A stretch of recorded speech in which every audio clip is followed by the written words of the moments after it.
శ్రోతలకు నా హృదయపూర్వక నమస్కారములు. మన శ్రోతలలో ఒక సోదరుడు ప్రశ్నను పంపటం జరిగింది. ఆ ప్రశ్న, మోక్షము లేక ముక్తి లేక ఆత్మసాక్షాత్కారము, ఈ స్థితిని పొందిన తరువాత ఎలా ఉంటుంది? పొందాము అని ఎలా తెలుస్తుంది? ఈ స్థితిని పొందినటువంటి జీవన్ముక్తులు అని పిలువబడేటువంటి వారు వారి జీవన విధానములో సామాన్య మనుషులు శరీరపరమైనటువంటి భావములకు గురి అయినట్టు గురి అవుతారా? అసలు ఆ స్థితిలో ఎలా ఉంటుంది? సంపూర్ణముగా వీలైనంత వివరించగలరు? అంటే మోక్షము గురించి అండి. అంటే మోక్షము, ఆత్మసాక్షాత్కారము ఇలా చెప్పుకుంటున్నాం కదా. అసలు ఆ స్థితిలో అనేక సందేహాలు, అనుమానాలు. అంటే అసలు ఆ స్థితి నాకు వచ్చిందని అలా తెలుస్తుంది. ఫస్ట్ పాయింట్, ఆ స్థితి నాకు వచ్చింది అని ఎలా తెలుస్తుంది అంటానికి, ఆ స్థితిని పొందిన వ్యక్తికి ఏకత్వ భావన, అనంత ఏకత్వ భావన అనుభవంగా మదిలో స్థిరపడుతుంది. ఇప్పుడు నేను శరీరము అన్న భావన మనకు స్థిరంగా ఉంది. అదేమి దానికి మనం ప్రాక్టీస్ చేయక్కర్లా, తెచ్చుకోక్కర్లా. ఈ శరీరము నేను అన్న భావన కోసం మనం ప్రయత్నించక్కర్లా. అసలు మెలకువ అంటేనే ఈ శరీరము నేను అన్న భావన మనకు ఆటోమేటిక్గా ఉంది. అది అప్రయత్నంగా ఈ శరీరం నేనని సాగిపోతున్నాం. మనం కొంచెం అంటే విచారించి మనను మనం పరిశీలించుకుంటే మనసు కూడా నేనే అని తెలుస్తుంది. అంటే కొంచెం మన లోపల మనం చూసుకోవాలి, మనం గమనించుకోవాలి. అప్పుడు తెలుస్తుంది మనసులోంచి పుట్టిన ఆలోచన వలనే అసలు నాకు సర్వము తెలుస్తున్నాయి. నేను ఈ శరీరం అన్న భావన కూడా మనసులోంచి పుట్టింది. ఆ మనసులో పుట్టిన భావనలు నన్ను ముందుకు నడుపుతున్నాయి. కాబట్టి శరీరము నేను అని సహజంగా కలుగుతూ వెళ్ళిపోతున్న భావన మనసులోంచి ఉద్భవించి శరీరాన్ని ఆవరించి దానితో కలిసిపోయి ఉన్నది. అంటే మనోశరీరములు కలిసిపోయి ఉన్నాయి.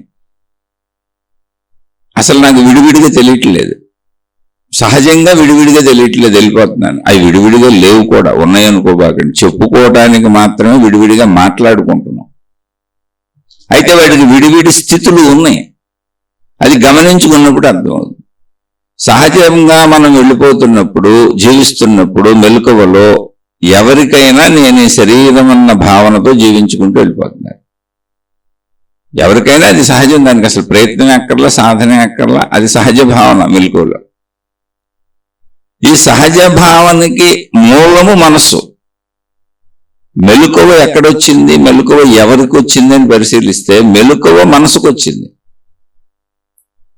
మేలుకోవడం అనేది ఎప్పుడూ మనసే. మేలుకున్న స్థితే మనోస్థితి.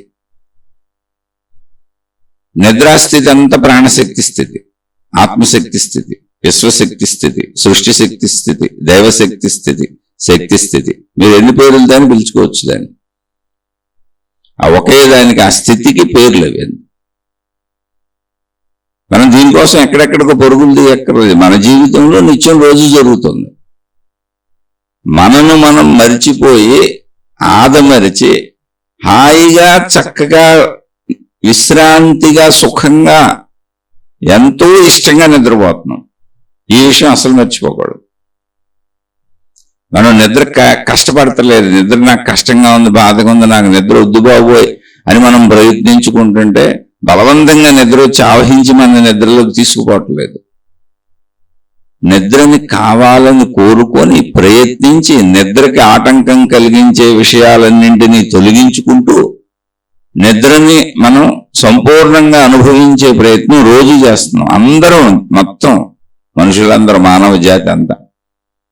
జంతువులకు కూడా ఉంది. ఇతరమైన వాటి గురించి మనకి అనవసర విషయం అసలు. అది ఊరికి ఏదో జ్ఞానాన్ని పెంచుకోవడానికి మనం మాట్లాడుకునేటువంటి మాటలు తప్ప స్వీయ అనుభవానికి మన గురించి మనం మాట్లాడుకుంటే సరిపోతుంది.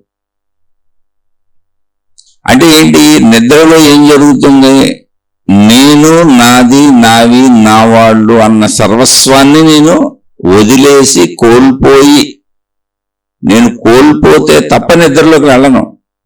వాటిని వదిలేస్తే తప్ప నేను నిద్రలోకి వెళ్ళను. కానీ అది ఒక సహజత్వంగా జరిగిపోతుంది. నిద్రలోకి వెళ్ళటము సహజంగా జరుగుతుంది, నిద్రలోంచి మెలకువ రావటము సహజంగా జరుగుతుంది. అంటే ఇది శక్తి యొక్క సహజ లక్షణములు. ఇక్కడ మనం గ్రహించవలసింది అది. అంటే మనతో గమనించుకొని విశ్వంతో పోల్చుకొని చూసుకోవాలి. శక్తి ఏకము, అనంతము, సర్వవ్యాపకము, విశ్వము మొత్తము శక్తిమయము. అది ఆకాశ స్వరూపంగా ఉంది. లేని దానిని గురించి చెప్పుకోవట్లేదు, మళ్ళీ చెబుతున్నా. శక్తిమయం అనగానే మీకు నచ్చిన ఒక దేవుడు, మీకు నచ్చిన దేవత, మీకు నచ్చిన రంగురంగుల శక్తి వలయాలు ఊహించుకోబాకండి. ఆల్రెడీ ఉన్నదే అక్కడ, అది ఆకాశము వలె ఉన్నది. ఆకాశమే శక్తి, ఆకాశము వలె మొత్తము వ్యాపించి ఉన్నది. అదే సర్వవ్యాపక స్థితి. అక్కడ సాక్ష్యాధారాలతో ఇక్కడే ఉన్నది. దానికోసం మన ఊహలో, కల్పనలో కల్పిత లోకాలు, కల్పిత దేవుళ్ళు అనేకం సృష్టించుకోవక్కర్లా. ఉన్నదాన్ని ఉన్నట్టు తెలుసుకుంటే చాలు. అంటే శక్తి తన నిజస్థితిలో, అంటే సృష్టిలో ఉన్న జీవులకు అనుభవం ఎలా ఉందంటే నిద్రాస్థితిగా ఉంది. కానీ ఒరిజినల్గా అది ఆకాశ స్థితి. ఆ స్థితికి వెళ్ళినప్పుడు మనకు నిద్రాస్థితి వచ్చేస్తుంది. అది సహజముగా ఏర్పాటు చేయబడింది. అంటే శక్తి స్థితిలోకి సహజంగా వెళ్తున్నాం, అదే నిద్రాస్థితి. అందులోంచి మెలకువ స్థితి, అది కూడా సహజమే. దానంతట అదే మెలకువ వస్తుంది, దానంతట అదే నిద్ర వస్తుంది. ఎవరికి? జీవులకు. దీన్ని శక్తిపరంగా చూసినప్పుడు, ఇప్పుడు ఒక జీవిని, మనని, అంటే నేను అని మిమ్మల్ని మీరు గమనించుకున్నప్పుడు దానంతటా నిద్రలోకి వెళ్ళిపోతున్నారు, దానంతటది మెలకువలోకి వస్తున్నారు. దానంతటది ఏది జరగకపోయినా మీ అంతటి మీరు ఏమీ చేయలేరు. మీరు చూసుకోండి. మలమూత్ర విసర్జనల దగ్గర నుంచి, ఆకలికి ఆహారం తీసుకోవడం దగ్గర నుంచి, కామ కోరికలు తీర్చుకోవడం దగ్గర నుంచి, అది అలా అనిపించకపోతే మనం ఏం చేయలేం. అనిపించినప్పుడు చేస్తూ నేనే చేశానని అనుకుంటున్నాము, కానీ అనిపిస్తున్నది, దానంతటది జరుగుతున్నది. మూత్ర విసర్జన చెయ్యాలని అనిపించకపోతే చేయలేం, మల విసర్జన చెయ్యాలని అనిపించకపోతే చేయలేం. కామ కోరికలకు ఆ అవయవంలో స్పందన కలుగుతుంది. శరీరం అంతా ఆ భావాన్ని, శృంగార భావంతో నిండిపోద్ది, అనిపిస్తుంది. అప్పుడే కామకోరిక తీర్చుకోగలం. అవయవంలో చలనం లేకపోతే కామకోరిక మనం ప్రయత్నించినా తీర్చుకోలేం. అలాగే ఆకలి లేకపోతే, ఆకలి పుట్టకపోతే అసలు ఆహారమే స్వీకరించలేం. ఇలా గమనిస్తే అవి అనిపిస్తున్నవి అనేది అంత దానంతటది జరుగుతున్నది. అయితే అదన్నీ ఈ శరీరముతో ఎక్కడ నాలో ఉద్భవించి, అంటే ఒక ఆలోచనగా పుట్టి నాకు అనిపించి నేను చేస్తున్నాను కనుక, ఆ అనిపించటం అనేది నాకే అనిపిస్తూ, నాకే కనిపిస్తూ లోపల జరుగుతుంది కనుక, నేనే నాకు సాక్షిని కనుక, ఆ పరిమితత్వంలో నేను చేస్తున్నాను అనుకుంటున్నాను. నా చుట్టూ ఉన్న వాళ్ళని చూసి వాళ్ళు చేస్తున్నారు అనుకుంటున్నాను. ఎవరికి వాళ్ళు నేనన్న భావన అక్కడ పుట్టింది పరిమితత్వంలో. ఆ నేనే శరీరం అని అనిపిస్తున్నది, అది కూడా అనిపించటమే. మళ్ళీ అనిపించకపోతే నిద్రలో అనిపించదు, దానంతటది నిద్రలోకి వెళ్తుంది, దానంతటది మెలకువలోకి వస్తుంది. ఇప్పుడు ఈ లక్షణం ఏంటి? లక్షణం అంటే శక్తి స్థితి. ఈ నిద్రాస్థితి అన్నది ఏదున్నదో ఆ నిద్రాస్థితిని పరిశీలిస్తే నిద్రపోయినది శరీరము, నిద్రపోయినది మనస్సు. ఇక్కడ శరీర మనస్సులను నిలిపి ఉంచినది ఏది అంటే ప్రాణశక్తి. మరి శరీరం చనిపోతే ప్రాణం పోయింది అంటున్నారు. శరీరం ఇక్కడే ఉంది, సాక్ష్యం కూడా ఉంది. మరణం పెద్ద సాక్ష్యాన్ని చెబుతుంది. ఏమని అంటే, నేనని నువ్వు భావించుకున్న శరీరం మొత్తం ఇక్కడే ఉంది బాబు. అమ్మ నీ శరీరం అంతా ఇక్కడే పడుకొని ఉంది, దాన్ని శవం అని పిలుస్తున్నారు. ఇప్పుడు దాన్ని ఇప్పుడు పేరు పెట్టి కూడా పిలవట్లా. పోయినాక అందరూ సమానమే, శవము. పోయినాక అందరికీ ఒకటే పేరు, శవం. పోయినాక అందరికీ ఒకటే స్థితి, కాల్ చేయటమో పూర్తి చేయటమో. ఎందుకంటే శవం అయినాక పనికిరాదు అది. అలాగే పుట్టినప్పుడు అందరికీ ఒకటే స్థితి, బిడ్డ. పేర్లు రాలా, ఇంకా పేర్లు తర్వాత పెట్టుకున్నాం మనం. ఇవి వాటంతటవి జరుగుతున్న క్రియలు. సహజముగా నిద్రలోకి, సహజముగా మెలకువలోకి. ఇది మీరు గుర్తించకపోతే నేను చేస్తున్నాను అనే కర్తృత్వ భావం నశించదు. ముందు ఆ కర్తృత్వ భావాన్ని నశింపజేసుకోవాలి. ఈ మోక్షము అనేది మనకు బాగా అర్థం అవ్వాలంటే, బాగా తెలియాలి అంటే కర్తృత్వ భావం నశించాలి. అంటే నేను కర్తను అనేటువంటి భావన ఏదున్నదో, అంటే నేను నాకు అనిపించింది, నేను ప్రయత్నించాను, నేను సాధించాను, నేను అనుభవించాను, నేను పొందాను, నేను ఇచ్చాను, నేను తీసుకున్నాను, నేను పొందాను, నేను పోగొట్టుకున్నాను, నా ప్రయత్న లోపం వల్ల పోగొట్టుకున్నాను, నా ప్రయత్నంలో సమర్థత వల్ల పొందాను. ఇలా అన్నింటికి నేనే కర్తనే. నేను లేకపోతే నా కుటుంబ సభ్యులు ఏమైపోతారు, నేను లేకపోతే వీళ్ళు ఎలా బ్రతుకుతారు, అయ్యో నేను లేకపోతే ఇదంతా ఏమైపోతుంది, వీళ్ళంతా ఏమైపోతారు. ఇది కర్తృత్వ భావన, నా వల్లనే ఇది జరుగుతున్నది. అయితే అది తప్ప అంటే ఏ పరిశీలన చేయనప్పుడు సహజంగా ఉండే భావన అదే. ఇందులో తప్పేం లేదు. అసలు ఏమీ చూసుకోకుండా మనిషి జీవించుకుంటూ వెళ్ళిపోతున్నాడు. అసలు ఈ మనిషికి ఆధ్యాత్మికం అనేది తెలీదు. అలాంటి తెలియని మనుషులు చాలా మంది ఉన్నారు. వాళ్ళే మతముల పేరుతో, దైవముల పేరుతో, దేవతల పేరుతో, గురువుల పేర్లతో, విధానములు అంటే అనేక సాధనా విధానముల పేర్లతో, ఏదో ఒక దైవ విధాన పేరుతో యాంత్రికముగా జీవించుకుంటూ వెళ్ళిపోతున్నారు. యాంత్రికముగా అంటే ఏంటి? జీవితం కాదు, దైవం పట్ల అసలు ఆలోచన లేదు, ఏమీ లేదు. ఇప్పుడు మళ్ళీ మాకు దేవుడు ఎందుకు తెలియదండి, నీకు ఆలోచన లేదు, నువ్వు ఆలోచించట్లేదు అన్నావు. ఎందుకు తెలియదు? మా ఇంట్లో రోజు పొద్దున్నే లేవగానే అసలు ముందు దేవుడి స్మరణ చేసుకుంటాం. మాకు అసలు ఫలానా మతంలో పుట్టాం, మాకు అసలు ఆచార సాంప్రదాయాలు కొనసాగిపోతూ ఉంటాయి. దేవుడు మాకు తెలియపోతామేంటి, దేవత మాకు తెలియపోతామేంటి, మేము రోజు మతపరమైనటువంటి అన్ని పాటిస్తూ ఉంటాం. అసలు లేవటమే దైవధ్యాసలో లెగుస్తాం. లేచినాక అంతా కూడా ఇంకా దైవ కార్యక్రమాలు ముగించుకున్నాకే సొంత కార్యక్రమాలు మొదలు పెడతాం. వృత్తి వ్యాపార ఉద్యోగాలకు అప్పుడు వెళ్తామంటే ఇవన్నీ యాంత్రికముగా మనం తగిలించుకున్న ఒక ఫోటోని చూసో, మన ఇంట్లో పెట్టుకున్న ఒక చిన్న మూర్తిని చూసో, అక్కడేదో మనం ఒక దీపం వెలిగించో, ఒక అగరొత్తి వెలిగించో, ఒక నమస్కారం పెట్టు, ఒక పండు పెట్టు, ఒక ఫలం పెట్టు, మళ్ళీ ఆ పెట్టినవన్నీ మనమే తినేసి, పెట్టేటప్పుడేమో నైవేద్యము నివేదన నీకే అని చెప్పి, తీసుకునేటప్పుడేమో ప్రసాదము నువ్వు నాకు ఇచ్చావని తినేసి, అక్కడ దేవుడు అనేటువంటిది యాంత్రిక చర్యగా రోజువారీ జీవితంలో వెళ్ళిపోతున్నాం. అంతే తప్ప విశేషత నీకు తెలియదు, దేవుడు ఎవరు తెలియదు, దేవత ఎవరు తెలియదు, దైవశక్తి ఏంటో తెలియదు, ఆ దైవత్వపు అనంతత్వం ఏంటో అసలు ఎవరికి తెలియదు. అందుకని ఇక్కడ యాంత్రికముగా అంటే అందరికీ దేవుడు తెలుసు. రోడ్డు మీద వెళ్తుంటే అందరికీ అన్ని మతాల ప్రార్థనాలయాలు కనపడతాయి. అన్ని మతాల ప్రార్థనాలయాల ప్రచారాల అడ్వర్టైజ్మెంట్ బోర్డులు, వాల్ పోస్టర్లు, రకరకాల హంగామాలు అన్ని చేస్తూ కనపడతారు. రోజు తగులుతూనే ఉంటాయి. అందరికీ తగులుతాయి, అన్ని మతాలే తగులుతాయి. ఇంకా వార్తలు విశేషాలు కూడా వెంట మొదలు పెడితే రోజు వీళ్ళు కొట్టుకోవటం కూడా కనపడుతుంది. నా మతం గొప్ప, మా దేవుడు గొప్ప, మా గురువు గొప్ప, నీ మతం మంచిది కాదు, నీ దేవుడు మంచోడు కాదు, వీళ్ళ మీద వాళ్ళ మీద వీళ్ళు రాళ్ళు వేసుకుంటా నిరంతరం కొట్టుకుంటానే ఉంటారు. ఎందుకని? అది యాంత్రిక భక్తి కనుక కొట్టుకుంటున్నారు.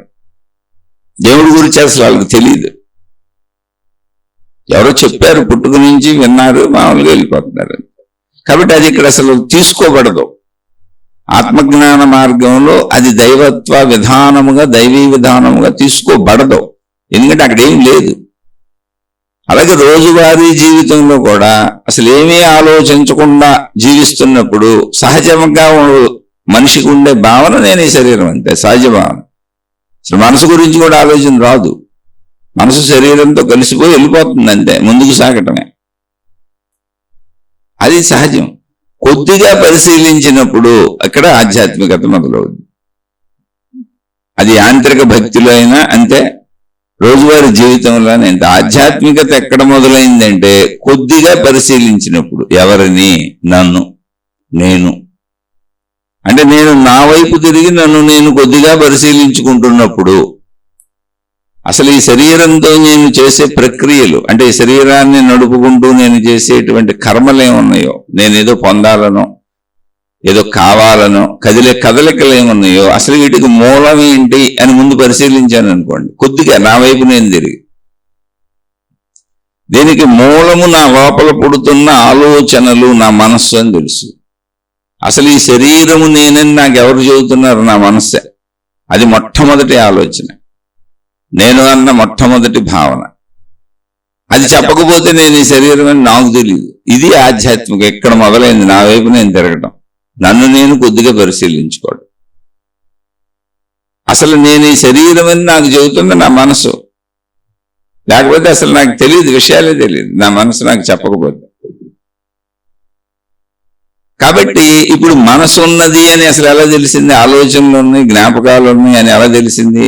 పరిశీలించుకుంటే, నన్ను నేను చూసుకుంటే నిజంగా ఉన్నాయి, పుడుతున్నాయి. ఆ ఆలోచనల సమూహము మనసు, జ్ఞాపకముల సమూహము మనసు, భావముల సమూహము మనసు. అంటే మొత్తం లోపల ఇప్పుడు ఏమేమి ఉన్నాయో అదంతా మనసు. అది చెబుతుంది నేను శరీరాన్ని అని. పరిశీలించుకున్న వాళ్ళకి తెలుసు దేశం, పరిశీలించకపోతే రెండు కలిసి వెళ్ళిపోతున్నాయి అంతే. పరిశీలన ఎప్పుడు మొదలైందో అప్పుడు ఆధ్యాత్మికం మొదలైంది. దాన్ని ఆధ్యాత్మికం అంటారు. యాంత్రిక దైవీ విధానాలను అసలు ఆధ్యాత్మికం అనరో. ఆధ్యాత్మికం అంటే నా వైపు నేను తిరిగి నన్ను నేను కొంచెం చూసుకోవటం. ఈ క్లారిటీ మీకు లేకపోతే మీరు అసలు ఎప్పటికీ దీన్ని తెలుసుకోలేరు, పొందలేరు. అయితే దైవ మార్గాలలో, మత విధానాలలో, దైవ ప్రచారాలలో యాంత్రికంగా సాగేటువంటి అన్ని సంస్థలు పెట్టుకొని కూడా వెళ్తూ ఉంటారు. అది కూడా యాంత్రికమే, వాళ్ళు ఇష్టం వచ్చినట్టు చేసుకుంటున్నారు అంతే. ఎవరు తాహతను పెట్టి వాళ్ళు యంత్రాలు, వాహనాలు కొనుక్కొని ఆ వాహనాల మీద తిరుగుతున్నట్టు. బాగా డబ్బులు ఉన్నోళ్ళు విమానాలు కూడా కొనుక్కుంటారు. ఇంకా డబ్బులు ఉంటే ర్యాకెట్లు కూడా తయారు చేసుకోవచ్చు. ఆ డబ్బులు ఆర్థిక స్థితిని బట్టి ఇంకా కిందకు వస్తూ ఉంటారు. విమానాల నుంచి కార్లు, పెద్ద పెద్ద లగ్జరీస్ కార్లు కొనుక్కుంటారు కోట్లు పెట్టి. అక్కడి నుంచి ఇంకా కిందకి సైకిల్ దాకా వస్తారు. అది కూడా లేకపోతే నడిచిపోతారు. అలా భక్తిలో ఎవరి దమ్మును బట్టి, ఎవరు ఇదిని బట్టి, అంటే మనుషుల్ని నమ్మించగలగటం, ప్రచారాలతో మనుషుల్ని తమ వైపు లాక్కోగలగటం, దాన్ని బట్టి ఎవరికాళ్ళు సంస్థలు పెట్టుకున్నారు. అంటే యాంత్రికత. అది ఎప్పుడు నిజమైన ఆధ్యాత్మికత అవుతుంది అంటే నీ వైపు నువ్వు చూసుకున్నప్పుడు అంతే. నువ్వు ఎందులోకైనా వెళ్ళు, అక్కడ మతం ఏదైనా పర్వాలేదు, ఏ గురువు అయినా పర్వాలేదు, ఏ దేవుడైనా పర్వాలేదు, ఏ సాధన అయినా పర్వాలేదు, నువ్వు ఎందులోకి వెళ్ళావన్నా అసలు ప్రశ్నే కాదు. నువ్వు ఎందులో నడుస్తున్నావు అనేది ప్రశ్నే కాదు. నీ గురువు ఎవరన్నది ప్రశ్నే కాదు, నీ దేవుడు ఎవరన్నది ప్రశ్నే కాదు, నీ మతం ఏంటనేది ప్రశ్నే కాదు. ఎందుకంటే అవన్నీ మానవాళి ఏర్పరుచుకున్నటువంటి, మానవ జాతిలో ఉన్నటువంటి అనేక పేర్లు, రకరకాల పేర్లు పెట్టుకున్నారు వీళ్ళు వెళ్ళేటికి. అవన్నీ ఏమి లేదు, యాంత్రికము, మిథ్య, మనుషులు తయారు చేసుకునే ఉన్నాయి కాదు. అన్నిటికీ పేర్లు పెట్టుకోవడం అలవాటు మనకి. చెట్టు, పుట్ట, చామ, గుట్ట. భావ వ్యక్తీకరణలో వస్తువులను, విషయాలను, స్థితులను, గతులను గుర్తించడానికి భాష ఏర్పడి పేర్లు పెట్టుకున్నాం అంతే. ఈ యాంత్రికత అనేటువంటి దైవీ విధానం కూడా, లేదా భౌతిక జీవన విధానం కూడా ఆధ్యాత్మికత ఎప్పుడవుతుంది అంటే నా వైపు నేను చూసుకున్నప్పుడు. ఈ క్లారిటీ మీకు ఉండాలి. ఈ క్లారిటీ లేనప్పుడు మీరు అందరం మేము ఆధ్యాత్మికతలోనే ఉన్నాం అంటున్నారు. రెండు పొద్దున్నే లేచి ఎదురుగుండా దేవుడి ఫోటోకు నమస్కారం పెట్టుకొని నేను అద్భుతమైన దైవ మార్గంలో ఆధ్యాత్మికతలో వెళ్ళిపోతానంటాడు. బోర్డులు వేస్తారు, ఆధ్యాత్మిక ఆహ్వానము, ఆధ్యాత్మిక ఆహ్వానం అని బోర్డులు, ఆధ్యాత్మిక ప్రగతికి సాధనలని బోర్డులు, అడ్వర్టైజ్మెంట్లు, ఆధ్యాత్మిక ఉన్నతికి సాధనా మార్గాలు చెప్పేస్తాం రెండని అడ్వర్టైజ్మెంట్లు. ఇదంతా ఆధ్యాత్మికత కాదు, యాంత్రికత. యంత్రం పనిచేసినట్టు పనిచేస్తున్నాం మనం ఏర్పరుచుకున్న విధానాల్లో. అదే రొటీన్ మార్గం. యాంత్రికతని చేసిందే చేయటం. యంత్రం అదే చేయగలదు. స్విచ్ చేస్తే ఫ్యాన్ ఎప్పటికీ తిరుగుతూనే ఉంటుంది, ఆపితే ఆగుద్ది. అంతకంటే కొత్త పని ఏం చేయలేదు, అదే యంత్రం. అది అలా తయారు చేయబడింది. యాంత్రికత అంటే అది. అలా నువ్వు యాంత్రికముగా చేసేది ఏదైనా యాంత్రికతే. ఇందులో ఆధ్యాత్మికత అంటే ఏంటి అంటే నా వైపు నేను చూసుకోవటం. ఈ యాంత్రికత అంతా భౌతికత. ఈ యాంత్రికతనే మానవ జీవితానికి అప్లై చేసినప్పుడు భౌతికము సృష్టి అంటే. సృష్టి అంతా జరిగిందే జరుగుతూ ఉంటుంది. మీరు చూసుకోండి, సృష్టిలో మార్పే ఉండదు, జరిగిందే జరుగుతూ ఉంటుంది. ఇప్పుడు పగలొచ్చింది మళ్ళీ రాత్రి వస్తుంది, రాత్రి వచ్చింది మళ్ళీ పగలు వస్తుంది, పగలు వచ్చింది మళ్ళీ రాత్రి వస్తుంది, రాత్రి వచ్చింది మళ్ళీ పగలు వస్తుంది. రాత్రి నుంచి పగల వరకు ఎలా సాగుతుంది కాలం, పగల నుంచి రాత్రి వరకు ఎలా సాగుతుంది కాలం, ఎప్పుడు అలాగే సాగుతూ ఉంటుంది. జరిగిందే జరుగుతూ ఉంటుంది. సూర్యోదయం సూర్యాస్తమయం ఇది జరిగినవే జరుగుతూ ఉంటాయి. నిద్రపోవడం లేవడం జరిగినవే జరుగుతూ ఉంటాయి. తింటం మలమూత్ర విసర్జనలు జరిగినవే జరుగుతూ ఉంటాయి. కామకోరికలు తీర్చుకోవడం జరిగినవే జరుగుతూ ఉంటాయి. శరీరము బ్రతికున్నంత కాలము జరిగిందే జరుగుతూ ఉంటుంది, చేసిందే చేస్తూ ఉంటాం నిత్యం. అంతే. తినటం, తాగటం, చూడటం, శబ్దస్పర్శ రూపరస గంధముల తాలూకా విషయాలన్నీ జరిగిందే జరగడం, చేసిందే చేయటం. సృష్టి అంతా ఇలాగే ఉంటుంది. మొక్కలు ఉన్నాయి, మొక్కలన్నీ కూడా మళ్ళీ మొక్కలను ఉత్పత్తి చేస్తూ ఉంటాయి. మొక్కల నుంచి మళ్ళీ మొక్కలే వస్తాయి, మనుషుల నుంచి మళ్ళీ మనుషులే వస్తారు, జంతువుల నుంచి మళ్ళీ జంతువులే ఏర్పడతాయి, జంతువులే వస్తాయి. అలాగే సృష్టిలో అన్ని ఒకదాని నుంచి అదే ఏర్పడుతూ ఉంటది మనకి.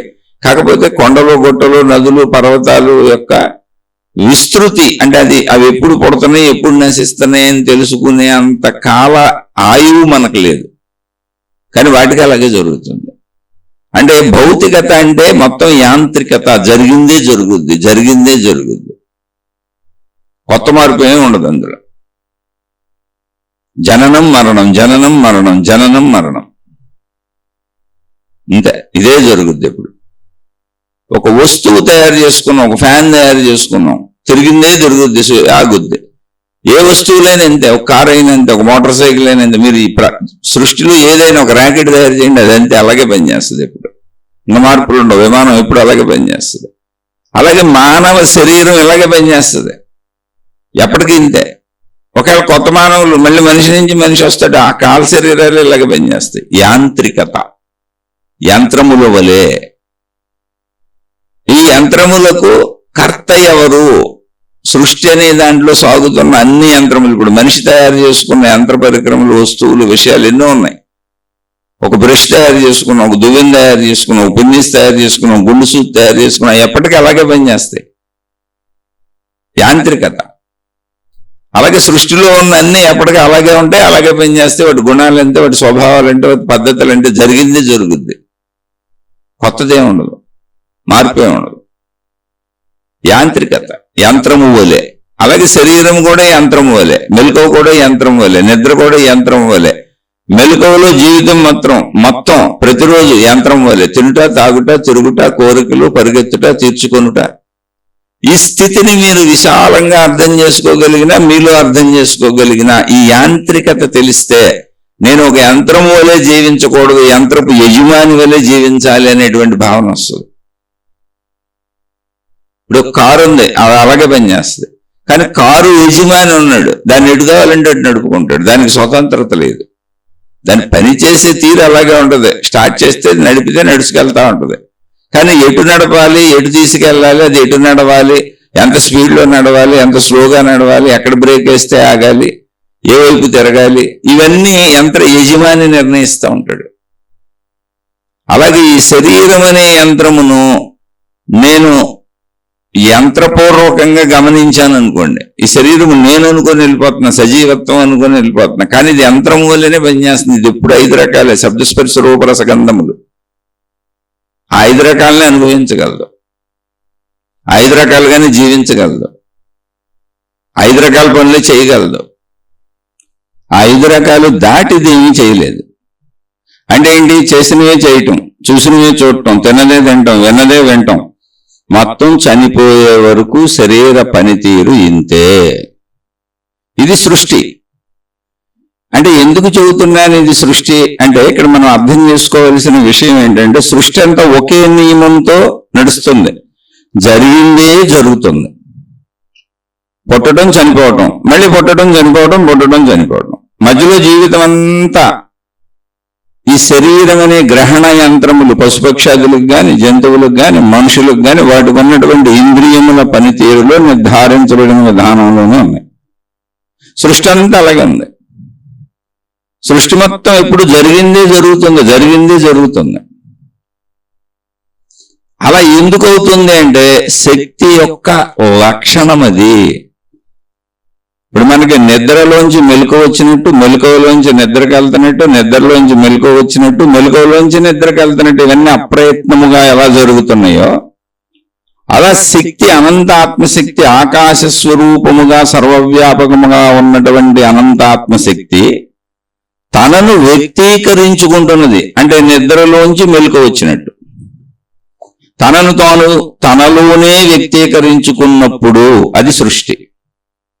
మళ్ళీ తనను తాను తనలోనే లీనం చేసుకున్నప్పుడు సృష్టి అంతా లీనమైపోద్ది. అంటే తన వ్యక్తీకరణను ఉపసంహరించుకుని లీనం చేసుకున్నప్పుడు అది శక్తిగా ఉండిపోద్ది. నిరంతరం ఇదే జరుగుతుంది. అది శక్తి యొక్క లక్షణం. సృష్టిలో ఎక్కడ చూసినా జరిగిందే జరుగుద్ది, జరిగిందే జరుగుద్ది, జరిగిందే జరుగుద్ది. కారణం ఏంటి అంటే ఉన్నదే ఉంది, మొత్తం అంతా ఉన్నదే ఉంది. ఆ ఉన్నదాన్ని మనం గ్రహించటంలో ఏకత్వంలో గ్రహిస్తున్నామా, ద్వంద్వత్వంలో గ్రహిస్తున్నామా? ఏకత్వంలో గ్రహిస్తే ఉన్నదంతా అనంత ఆత్మశక్తి. దాని లక్షణం తనను వ్యక్తీకరించుకోవటం తనలోనే. మెలకువ నుంచి నిద్ర, నిద్ర నుంచి మెలకువ, ఇది మనిషి లక్షణం. సహజంగా అప్రయత్నంగా జరుగుతుంది. దీనికి ప్రయత్నంతో అసలు పని లేదు. అలాగే శక్తి యొక్క లక్షణం తనను తాను వ్యక్తీకరించుకోవటం. అప్పుడు సృష్టిగా అనిపిస్తున్నది, కనిపిస్తున్నది. మళ్ళీ తనను తనలో లయం చేసుకోవటం అంటే అప్పుడు అది ఆకాశ శక్తిగా సర్వవ్యాపకంగా ఉండిపోవటం. అయితే రెండు స్థితులుగా అనిపిస్తున్నటువంటి, అంటే తనను తాను వ్యక్తీకరించుకున్నప్పుడు సృష్టిగా, ఇప్పుడు సృష్టిగా అన్నప్పుడు సృష్టి ఉంది. సృష్టి ఎక్కడుంది? తనలోనే, సర్వవ్యాపక ఆకాశములోనే. అంటే ఆకాశము ఉంది, సృష్టి ఉంది. సృష్టి ఆకాశములోనే ఉంది. సృష్టి అంతా ఆకాశం వ్యాపించే ఉంది. మొత్తం సృష్టి ఆకాశం కలిసే ఉన్నాయి, విడిగలేదు. ఒకే స్థితి. అందులో మనం సృష్టిని గుర్తిస్తున్నాం, ఆకాశాన్ని గుర్తించకుండా వదిలేస్తున్నాం. ఖాళీ అని, శూన్యం అని. గుర్తించినప్పుడు ఏకస్థితి ఉంది, అక్కడ రెండు స్థితులు లేవు. అరటి పండు అన్నాం అనుకోండి, అరటి పండు పైన ఉన్నటువంటి తొక్కను తీసేసి పండుని తింటాం. కానీ అరటి పండు తొక్క పండు కలిపి ఇవ్వండి అని షాప్కి వెళ్ళి అడగం. ఎవరికైనా చెప్పేటప్పుడు కానీ, అడిగేటప్పుడు కానీ, కొనేటప్పుడు కానీ అరటి పండు అనే పదమే వాడతాం, లేదా అరటి కాయ అనే పదమే వాడతాం. కానీ ఉపయోగించుకునేటప్పుడు పైన తొక్కను తీసేసి పండుని తింటాం, పైన తొక్కను తీసేసి కూర వండుకుంటారు. ఏదైనా ఇంత ఒక పండు అంటాం, ఆహార ధాన్యాలైనా అంతే. అది ఏకత్వములోనే ఉంది. కానీ ఆ ఏకత్వములో మనం ఉపయోగించుకునేది ఒకటే ఉంది. తొక్కను ఉపయోగించుకోము, పండుని తింటాం అంతే. కానీ మొత్తంగా కలిపేది అరటి పండు. ఎందుకని? పైన తొక్క లేకపోతే అసలు పండు ఉండే అవకాశమే లేదు.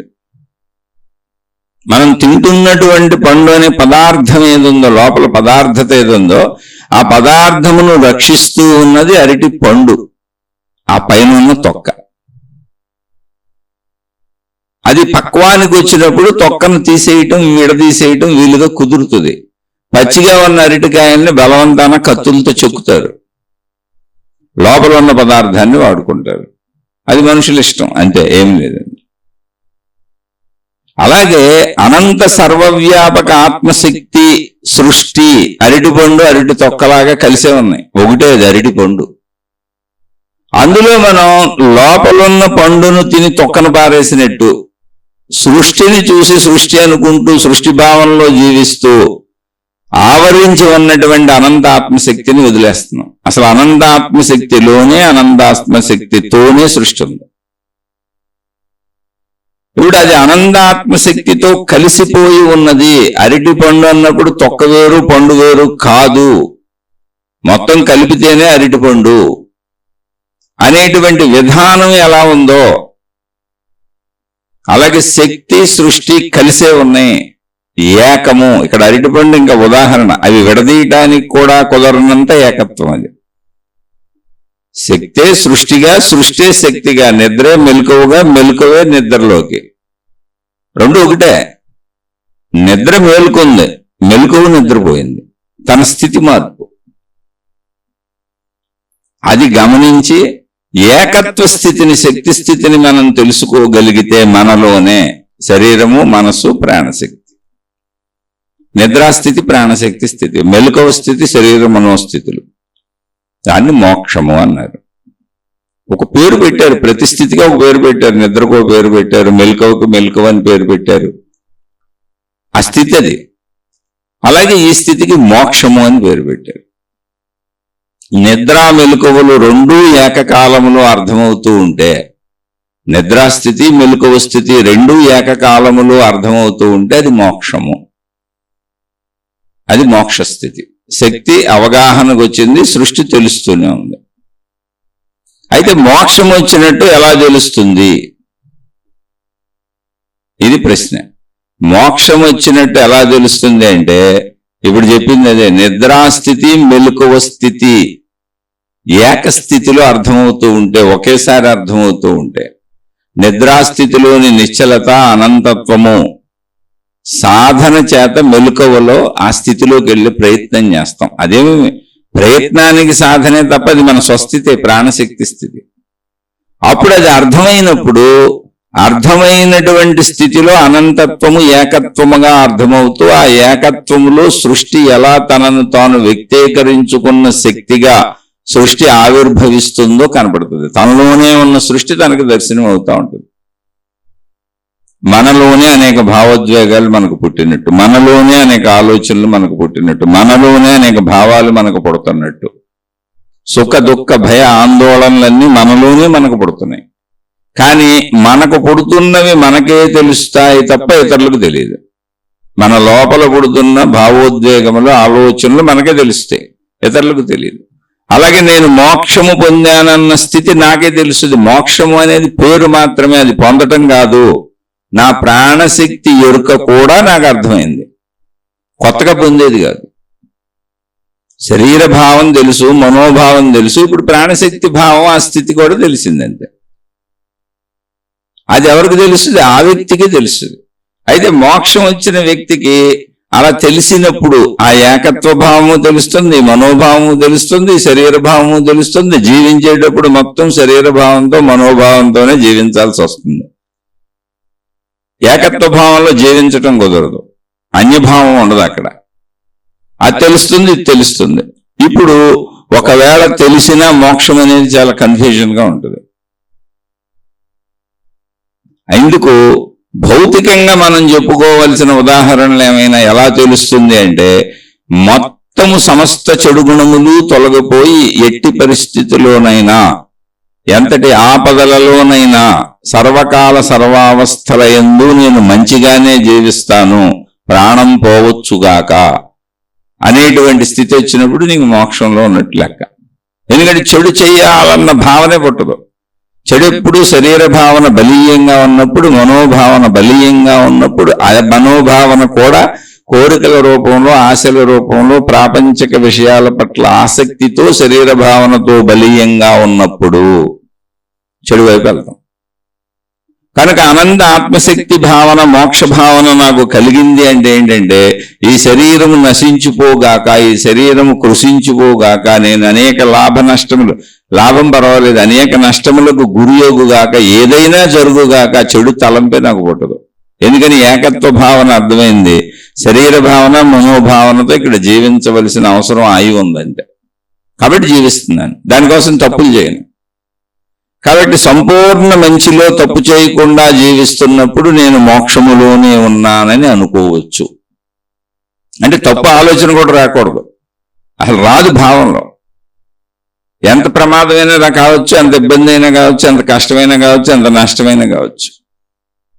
ఎందుకని నష్టపోయేది ఏంటి? శరీరం నష్టపోద్ది, పోతే ప్రాణం పోద్ది. నేను అనంత ఆత్మశక్తి నన్ను ఎరుకొందగా నాకు మరణ భయం పోయింది, మరణ భయం ఉండదు. అందుకని తప్పులు చేయరు. ఎలా గుర్తించాలంటే, తప్పు జరగదు నా వలన, తప్పు ఆలోచనలు రావు, నాకు తప్పుడు పనులు అసలు చేయను నేను, అలా గుర్తించుకోవచ్చు. ఆ నాలో తప్పు ఆలోచనలు, తప్పు భావాలు వస్తున్నంతకాలం నేను పొందనట్టే. మోక్షము అనేటువంటి స్థితిని ఎవరు అనుభవంలోకి తెచ్చుకున్నా, ఆ మోక్ష స్థితి యొక్క ఎరుక ఎవరు పొందినా అది వాళ్ళకే తెలుస్తుంది, ఇంకెవరికి తెలియదు. అందుకని అనేక మంది మోసం చేయొచ్చు కూడా. నేను కూడా పొందేశాను, అది తెలిసే స్థితి కాదు. ఎవరికి వాళ్ళు అబ్జర్వ్ చేసుకోవాలంటే మొత్తం శరీరపర జీవితమే ఉంటుంది, మనోపర జీవితమే ఉంటుంది, మోక్షపర జీవితం ఉండదు. మోక్షం అనంతత్వ ఏకత్వ భావన, లీనమైపోయిన భావన ఉంటుంది. క్రియ, కదలిక, శరీరము, జీవము, పనిచేయటము, తినటము, తాగటం, తిరగటం, పడుకోవటం ఉన్నాయంటే అవన్నీ శరీర మనోపర భావాలు. జీవన్ముక్తులు వాటితో అలా జీవిస్తూ ఉంటారు. జీవన్ముక్తులు కూడా శరీరం వదిలేసినాక లేనట్టే, మోక్షస్థితిని పొందినా లేరు. అందుకే సమాధులు పూజించుకుంటూ ఉంటారు, దేవుళ్ళు దేవతలని ప్రతీకలుగా పూజించుకుంటూ ఉంటారు, ఏది ఆ శక్తికి ప్రతీకలుగా. కానీ రియల్గా లేరు. మనకు ఉన్నారు అంటే శరీరంతో ఉండాల్సిందే. కాబట్టి చెడు తలంపులు మొత్తం ఎగిరిపోయి మంచి తలంపులే మిగిలి ఏ కారణముల వలనైనా నేను మంచిలోనే జీవిస్తూ ఉంటే ఖచ్చితంగా నేను మోక్షాన్ని పొందినట్టే. దాని గురించి ఇంకా ఆలోచించక్కర్లే, అసలు ఆలోచించవలసిన అవసరం కూడా లేదు. అలాగే ఈ మోక్షస్థితి పొందిన జీవన్ముక్తులు కూడా కన్ఫ్యూజ్ అవుతారు చాలా మంది. ఎందుకని మళ్ళీ చెబుతున్న, మోక్షస్థితి పొందిన జీవితం ఉన్నారు అంటే శరీరమే, జీవించడం అంటే శరీర మనస్సులతోనే. మోక్షస్థితిలో జీవించడం అనేది ఉండదు, అది అనంత ఏకత్వ భావన. నిద్రాస్థితిలో నేను జీవిస్తున్నానని చెప్పం మనం, అసలు మనకు ఆ ఎరుకే లేదు. నేను జీవించాను, జీవిస్తున్నాను, నేను ఈ పని చేశాను, ఆ పని చేశాను, ఇది తిన్నాను, అది తాగానని మనం అనే మాటలన్నీ కూడా మెలకువ స్థితిలో. దీన్ని బాగా గుర్తుపెట్టుకోవాలి మనం. ఈ మెలకువ స్థితిలో అంటే శరీర మనోస్థితులలో. మోక్ష స్థితి అంటే నిద్రాస్థితి లాంటి అనంత ఆత్మశక్తి ఎరుక. మోక్ష స్థితిలో జీవిస్తున్నానన్న భావన ఉండదు. మోక్ష స్థితిలో ఏకత్వము, జస్ట్ ఉనికి, సజీవత్వపు ఉనికి, ఉన్నానన్న భావన అంతే. అది కూడా భావాత్మకంగా ఉండదు, మనం చెప్పుకునేటప్పుడు అలా చెప్పుకుంటున్నాం. కాబట్టి జీవన్ముక్తులుగా ఉన్న ఎవరైనా జీవిస్తూ మనతో మాట్లాడుతూ కదులుతూ తిరుగుతూ మనం చూస్తూ గ్రహించేలా ఉన్నారు అంటే శరీరంతో ఉన్నారంటే. మనం జీవన్ముక్తులని అంటున్నాం కూడా, వాళ్ళు శరీరంతో ఉన్న వాళ్ళని గుర్తించి అంటున్నాం. శరీరం లేనప్పుడు మరణించినప్పుడు శరీరం, జీవన్ముక్తులైనా దేవుళ్ళైనా దేవతలైనా అంటే భూమి మీద శరీరంతో ఉండి పూజింపబడుతున్న ఎవరైనా శరీరాలు వదిలినప్పుడు మరణమేది, ఇక లేనట్టే. వాళ్ళు భావనలో ఉన్నారు అనుకొని వాళ్ళని ప్రతీకాత్మకంగా పూజించుకుంటున్నాం. మనం ప్రతీకలు పెట్టుకున్నాం, ప్రార్థనాలయాలు కట్టుకున్నాం. ఇది మోక్షస్థితి ఎలా ఉంటుంది. అయితే మోక్షస్థితి వచ్చినప్పుడు జీవించేది శరీర మనస్సులతోనే, చాలా కన్ఫ్యూజన్ ఉంటుంది. అంటే సామాన్య స్థితిలో శరీర మనస్సులతో బ్రతుకుతున్నప్పుడు మోక్షస్థితిని అనుభూతి చెందినటువంటి మొట్టమొదటి స్థితిలో చాలా కన్ఫ్యూజన్గా ఉంటుంది. మోక్షస్థితి అనుభవం అయింది, జీవన్ముక్త స్థితి కలిగింది, కానీ శరీర స్థితిలోనే ఉన్నాను. ఆ శరీర స్థితి చాలా గాఢంగా ఉందిగా. ఇంతకు ముందు నుంచి పంచేంద్రియాలతో పనిచేయడం, తిరగటం, ప్రపంచం, ప్రాపంచిక ఎరుక, తల్లి తండ్రి అనుబంధాలు, ఆప్యాయతలు, కుటుంబ బంధాలు మొత్తం తెలుసుగా, అవి కూడా అక్కడే ఉన్నాయిగా. అప్పుడు ఒక కన్ఫ్యూజనల్ స్టేట్ కూడా ఉంటుంది. ఎందుకని మోక్ష స్థితి గాఢతరం అయ్యే వరకు ఆ కన్ఫ్యూజనల్ స్థితి ఉంటుంది. అది వచ్చి ఏదో అయిపోయి మన మింగేసి ఆక్రమించేసి అదేదో మహిమగా జరిగిపోయేది ఏమీ కాదు. అనుభవం అయింది, కానీ గాఢం అవ్వాలి మళ్ళీ అనుభవం. అందుకని మోక్ష స్థితి వచ్చినా కూడా జీవన్ముక్తులుగా ఉన్న వాళ్ళు మళ్ళీ తపస్సులు, ధ్యానాలు, ఆ గాఢ భావాన్ని పెంచుకునే ప్రయత్నాలు చేస్తూనే ఉంటారు. జీవన్ముక్తిగా శరీరం ఉన్నంతకాలం ఆ ఆత్మ ఎరుకను కోల్పోరు. ఇప్పుడు రమణ భగవానులకు 13, 14 ఏటే అనుభవం కలిగిన అరుణాచలం వచ్చేసి ఆ సమయంలో 14 ఏళ్ల బాలుడిగా అరుణాచలం వచ్చేసిన ఆయన అక్కడ కొండ గుహలలో చెట్ల కింద పుట్ల కింద ప్రజల కనపడని చోట ప్రజలకు కనపడకుండా ఉండాలని, ఇబ్బంది కలగకూడదని, అందరూ ఇబ్బంది పెడుతున్నారన్న భావనతో తాను తపస్సు చేసుకోవడానికి, ఆ తపోభంగము కలగకుండా ఉండటానికి అడవులలో కొండ గుహల్లోకి వెళ్ళి దాక్కుని తపస్సులు చేసుకున్నారంటే ఆ భావన బలపడటానికి విపరీతమైనటువంటి ప్రయత్నం జరిగింది. సుమారు 11 నుంచి 14 ఏళ్ళు మౌనంగానే ఉన్నారు, అసలు ఎవరితో మాట్లాడాలి.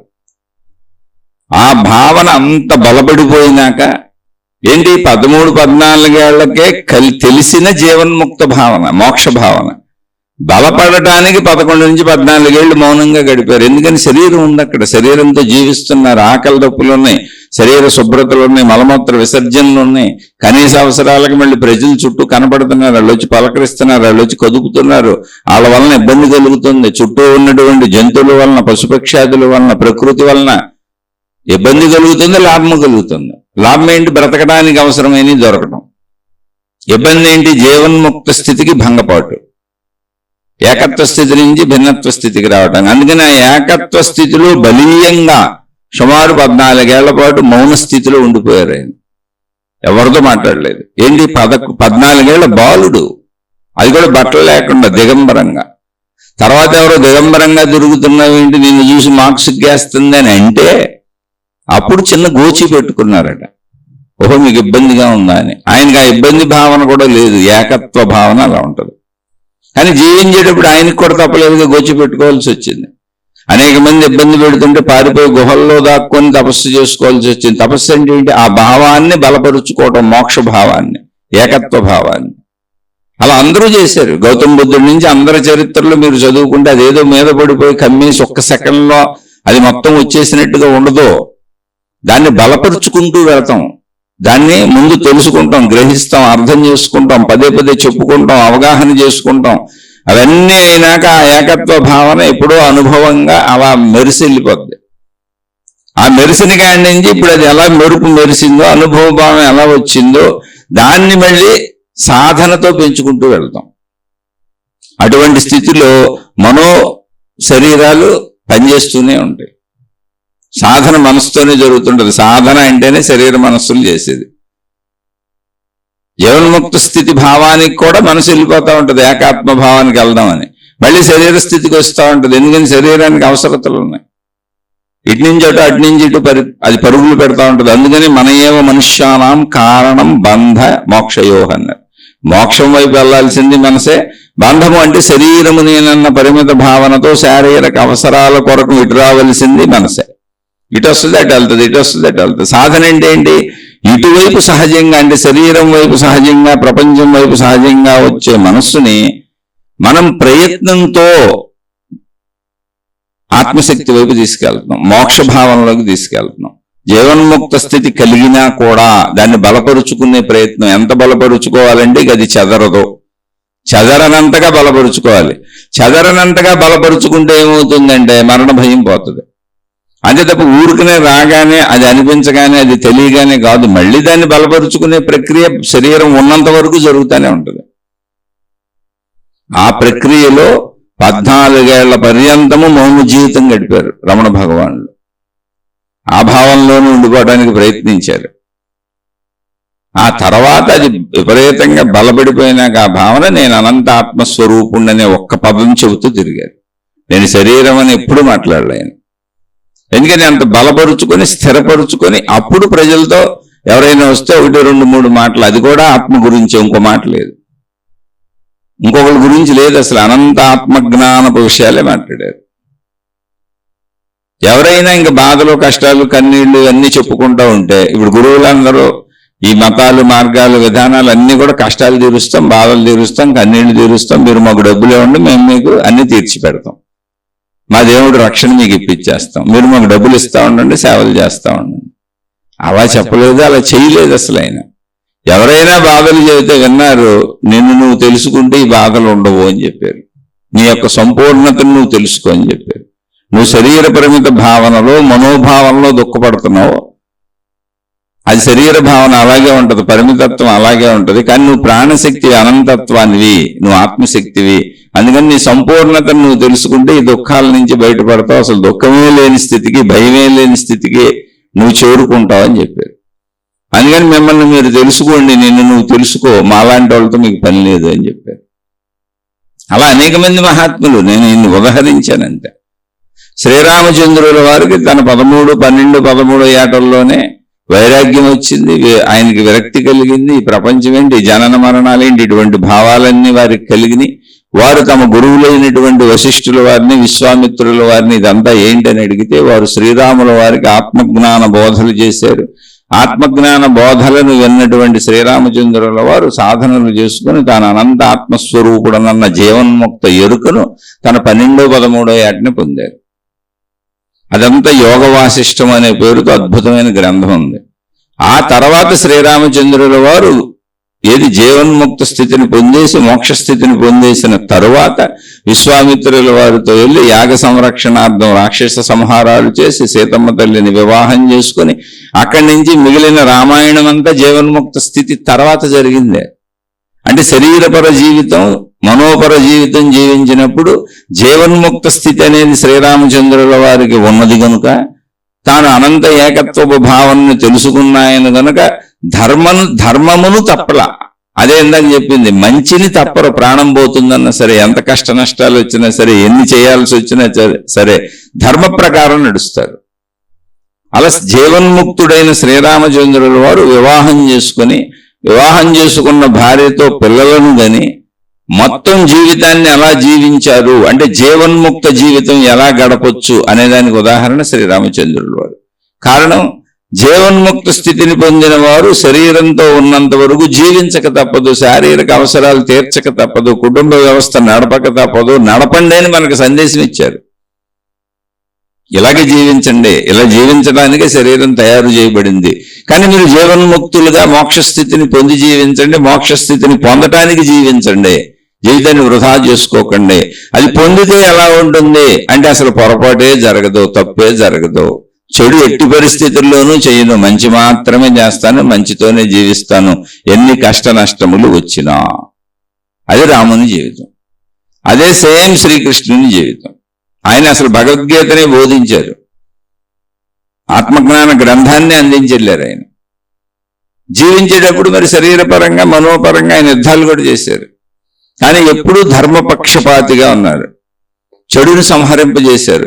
తన సొంత వాళ్ళైనటువంటి యాదవులు కూడా, తన వంశస్థులు, తన కుమారులు, తన వాళ్ళు ఎంతోమంది ఉన్నారు అందులో, వాళ్ళు కూడా అధర్మములు చేస్తున్నప్పుడు గాంధారి శాపం పెట్టింది, అయ్యా యుద్ధం చేస్తే నా వాళ్ళందరూ చనిపోయారు, కృష్ణ నిన్ను చూసుకునే పాండవులు యుద్ధం చేశారు, నువ్వు కావాలంటే యుద్ధాన్ని ఆపేసేవాడివే, ఆపగలిగిన వాడివే, దైవస్వరూపుడివి నువ్వు, నాకెంతో మనోవేదనగా ఉంది, నా వంశ నాశనం అయిపోయిందని, ఈ మనోవేదన నేను తట్టుకోలేకపోతున్నాను, కృష్ణ నీకు శాపం పెడుతున్నాను, నీ వంశం కూడా నాశనం అయిపోతుంది నా వంశం లాగానే అని చెప్పింది.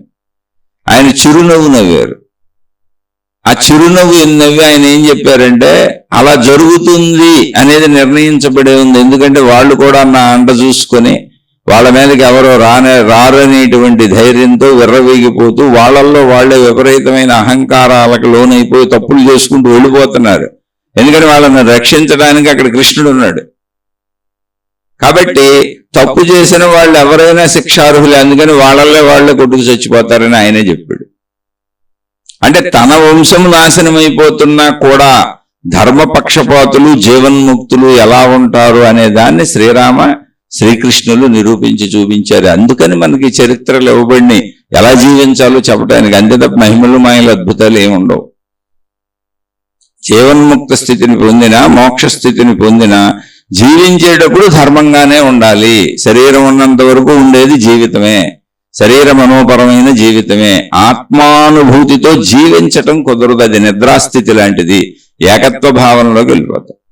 కాబట్టి జీవన్ముక్తులు ధర్మంగా జీవిస్తారు, మంచిగా జీవిస్తారు. మోక్షం వచ్చిందని ఎలా తెలుస్తుంది అంటే అసలు చెడు చేయాలని అనిపించదు ప్రాణం పోయిన. ధర్మంగా అన్నీ చేసుకుంటూ, అన్నీ అనుభవిస్తూ, అన్నీ ఎదుర్కొంటూ, అన్నింటినీ ధర్మంగా అనుభవిస్తూ ఎదుర్కొంటూ చేసుకుంటూ వెళ్తారు రాముడు కృష్ణుడు వలె.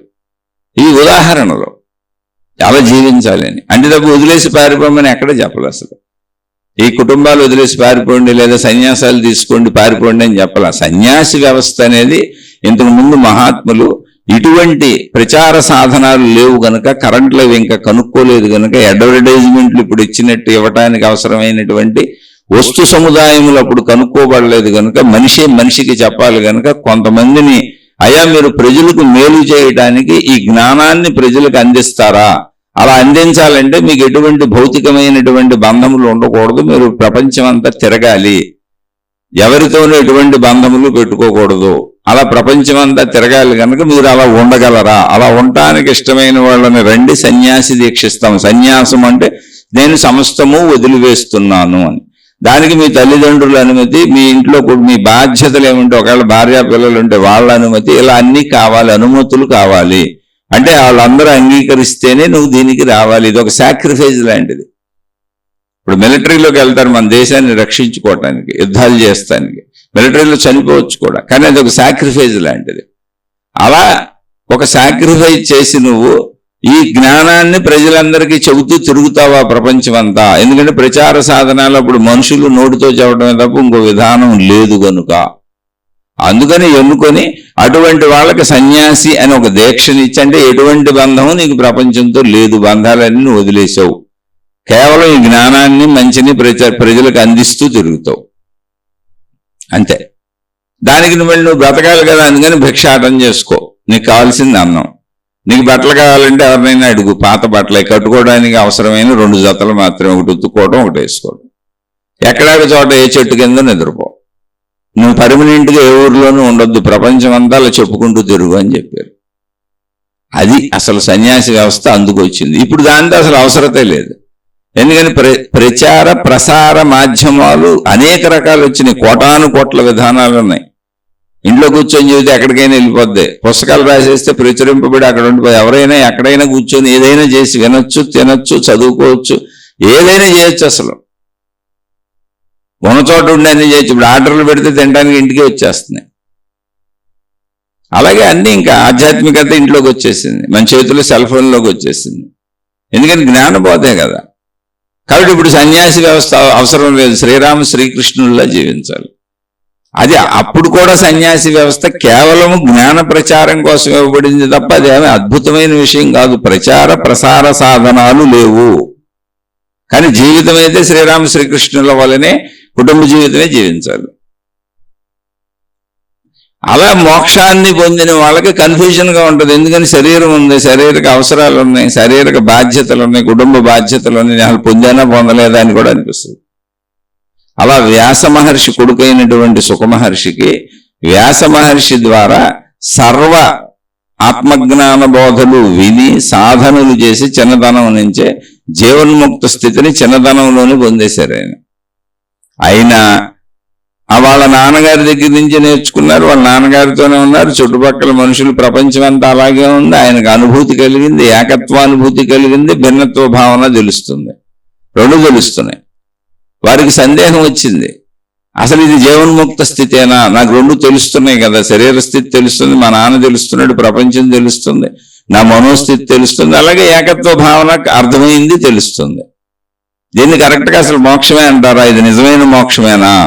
నిజమైన మోక్షంలో శరీర మనోభావాలు తెలియదేమో, ప్రపంచం తెలియదేమో, ఏకత్వంలో లీనమైపోతామేమో, ఇలా ఏదో ఊహలు అనేక రకాలుగా ఉంటాయి అని సందేహం వచ్చింది. మళ్ళీ వాళ్ళ తండ్రి గారిని అడిగారు. తండ్రి గారు చెప్పారు, నాయన నువ్వు పొందినదే నిజమైన మోక్ష స్థితి, కాబట్టి నీకు అర్థం కావట్లా. ఎందుకని తండ్రినైనా నేనే చెప్పటం వలన, చనువు ఉండటం వలన, నువ్వు ఇంట్లోనే ఉండటం వలన, నా ద్వారానే నేర్చుకోవడం వల్ల నీకు అలా అనిపిస్తుందేమో. ఒకవేళ ఓ పని చేయి, జనక మహారాజు దగ్గరికి వెళ్ళు, ఆయన నీకు జీవన్ముక్త స్థితి అంటే ఏంటో తెలియజేస్తారు వెళ్ళు అని చెప్పారు. మోక్షం అంటే ఏంటో తెలియజేస్తారు వెళ్ళని. అదేంటి ఆయన ఎలా తెలియజేస్తారు? ఆయన రాజు కదా, రాజ్య పరిపాలన చేస్తున్నారు కదా. జనక మహారాజు అనే రాజు, రాజ్య పరిపాలన జరుగుతుంది, రాజుగా ఉన్నారు, రాణులు ఉన్నారు, అంతఃపురం ఉంది, మొత్తం రాజ్యం పరిపాలిస్తున్నారండి, ఎన్ని కార్యాలు ఉంటాయి. ఆయన ఎలా చెబుతారు అన్నారు సుఖమహర్షి. లేదా ఆయన జీవన్ముక్త స్థితిని పొంది రాజ్య పరిపాలన చేస్తున్నటువంటి మహానుభావుడు, ఆయన దగ్గరికి వెళ్తే నీకు క్లారిటీగా అర్థమవుద్ది. ఎందుకని జీవన్ముక్త స్థితిని పొంది కూడా ఎలా జీవించాలో తెలియాలి. ఇప్పుడు నీకు నువ్వు జీవించటం కాదు, శరీరం మనస్సులు కాదు, జీవన్ముక్త స్థితి వేరు అని అందులోకి వెళ్తే ఇందులోకి రాం, ఇందులో ఉంటే అందులోకి వెళ్ళలేమనే భావన అనిపిస్తుంది నీకు. కాదు, 2 ఒకటే, అందులో ఇందులో కలిసే ఉంటుంది. ఆ స్థితి నీకు అర్థం అవ్వాలంటే ఆ జనక మహారాజు దగ్గరికి వెళ్తే తెలుస్తుందండి. జనక మహారాజు దగ్గరికి వెళ్ళారు ఈయన. వెళ్ళి అది రాజులైన అంతఃపురం, పెద్ద కోట బయట గేటు దగ్గరికి వెళ్ళి, ఇలా సుఖమహర్షి, నేను వ్యాస మహర్షి కొడుకుని, జనక మహారాజు దర్శనం కోసం వచ్చాను, మహారాజుకు తెలియజేయండి అన్నాడు. తెలియజేశారు వాళ్ళు. వెంటనే జనక మహారాజు ఉండమనండి అన్నారు. ఆయన కోట గేటు బయటే ఉన్నారు. సుమారుగా ఒక 7-8 రోజులు కోట బయటే ఉంచేశారు ఆయన్ని. ఆయన అలాగే నుంచున్నారు సుఖమహర్షి. కానీ కనుక్కుంటున్నారు జనక మహారాజు, ఏమంటున్నాడు, ఏం చేస్తున్నాడు? ఏమీ అంటలేదు, అక్కడే నుంచున్నాడు. ఉండమన్నాడు, పిలుస్తారన్నాం అంతే, అక్కడే నుంచున్నాడు. అయితే ఆ నుంచున్న ఆయనకి అక్కడ అన్ని ఏర్పాట్లు చేస్తున్నారు, భోజనానికి, తినడానికి, తాగటానికి అన్ని ఇస్తున్నారు. కాలకృత్యాలన్నీ పక్కన తీర్చుకునే ఏర్పాట్లు చేశారు. వెయిట్ చేయమన్నారని చెబుతున్నారు అంతే. ఒక 1 వారం రోజుల తర్వాత ఆయన్ని వెళ్ళి లోపలికి పిలిపించారు, రమ్మన్నారని.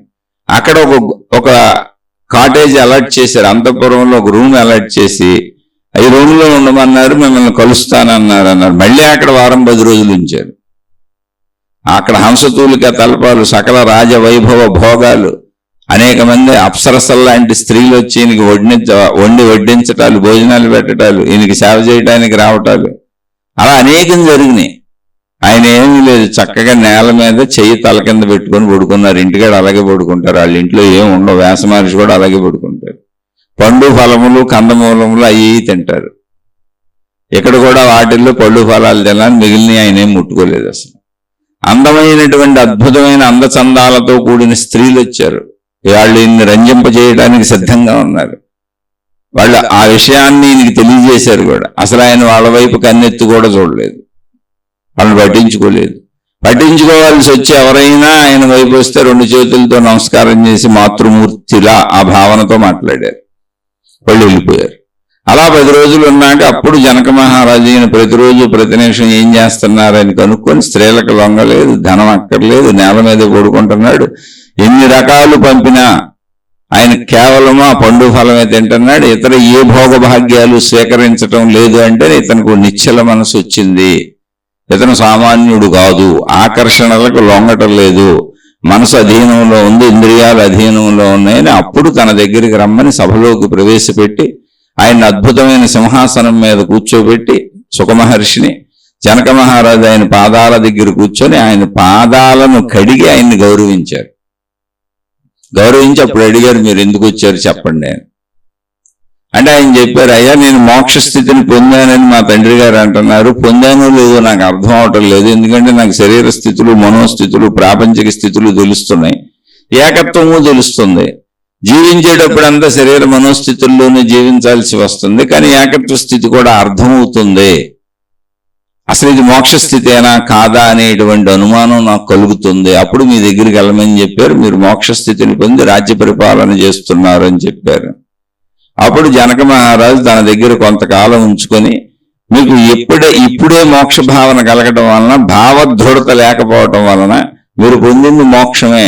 ఎందుకని అంటే మీరు అంతమంది స్త్రీలు వచ్చినా మీకు ఆకర్షణ లేదు. వాళ్ళు మిమ్మల్ని ఆకర్షిద్దామని ప్రయత్నించినా కూడా మీకు మాతృభావనతో వాళ్ళతో మీరు వ్యవహరించారు తప్ప మీకు ఎటువంటి స్త్రీ పురుష శారీరక భావన కలగలేదు. అంటే ఇప్పుడు స్త్రీ పురుష శారీరక భావన కలగకపోవడం మోక్షం అనుకోపాకని సంసార జీవితంలో ఉన్నవాడు శ్రీరామచంద్రుడు పిల్లలను కన్నారు, శ్రీకృష్ణుడు పిల్లలను కన్నారు. ఈయన పెళ్లి చేసుకోలేదు. పెళ్లి చేసుకున్న వాడు ఎలా ఉండాలో అలా ఉన్నారు. పెళ్లి చేసుకున్న వాళ్ళు జీవన్ముక్తులైన పిల్లలను కన్నారు. సరిగ్గా అర్థం చేసుకోండి. ధర్మ జీవితం అంతే. ఇంద్రియపరమైన భోగాలు కూడా ధర్మంగా అనిపిస్తారు. అందుకని ముందు శ్రీరామచంద్రుడు శ్రీకృష్ణుడిని చెప్పాను. ఇక్కడ ఈయన పెళ్ళే చేసుకోలేదు కనుక ఆ భావన లేదు. అప్పుడు అది ధర్మం. అసలు ఆయనకి ఆ శృంగార విషయమే తెలీదు. చిన్నతనం నుంచి ఆయన తెలుసుకోలేదు. ఇప్పుడు రమణ మహర్షికి తెలియదు. చిన్నతనం 13-14 ఏళ్ళకి మోక్ష భావన కలిగింది. అలాగే ఈయనకి అలాగే చిన్నతనం నుంచి ఆయన వివాహం చేసుకోలేదు. రమణ మహర్షి చేసుకోలేదు. చేసుకోని వాళ్ళు చేసుకున్నట్టున్నారు, చేసుకున్న వాళ్ళు చేసుకున్నట్టున్నారు, కానీ ఇద్దరు జీవన్ముక్తులే. అప్పుడు ఆ జనక మహారాజ్ చెప్పారు, ఎన్ని రోజులు మిమ్మల్ని పరీక్షించాను, మీరు రాగానే మిమ్మల్ని బయట నుంచోబెట్టాను 4 రోజులు. మీరు ఏమాత్రం ఇబ్బంది పడలేదు, బాధపడలేదు, కష్టపెట్టుకోలేదు, మనసును గాయపెట్టుకోలేదు, ఏమీ అనుకోలేదు. అలా ఎదురు చూస్తూనే ఉన్న నిజమైన జిజ్ఞాసు అలా ఉంటాడు. జీవన్ముక్తుడికి అభావ స్థితి అలా ఉంటుంది, ఎగిరెగిరి పడదు. అదే మామూలు మనిషికైతే ఎగిరెగిరి పడిపోతుంది. అలాగే పిలిచినాక కూడా మళ్ళీ మిమ్మల్ని 10 రోజులు ఇక్కడే ఉంచాను, నన్ను కలవనివ్వలేదు. నేను అన్ని రకాలైనటువంటి ప్రలోభాలకి గురి చేశాను. అటు స్త్రీలు కానీ, ఇటు ధనం కానీ, ఇటు విలాసాలు కానీ, ఇటు భోగాలు కానీ.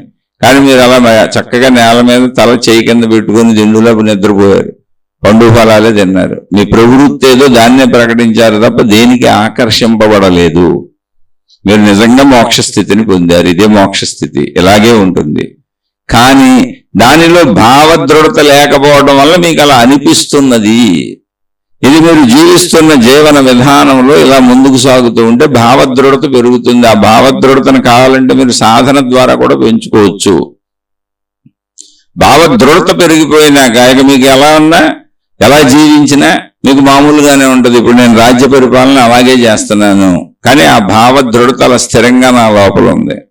నా గురువు నాకు అలా నేర్పారు, నేను అలా సాధన చేసుకున్నాను అని జనక మహారాజు. అప్పుడు అర్థమైంది ఆయనకి, తన తండ్రి అయినటువంటి వ్యాస మహర్షి నిరంతరము ఆయన చేయవలసిన కార్యములు చేసుకుంటూ నిరంతర తపస్సులు చేసుకుంటూ ఉంటారు.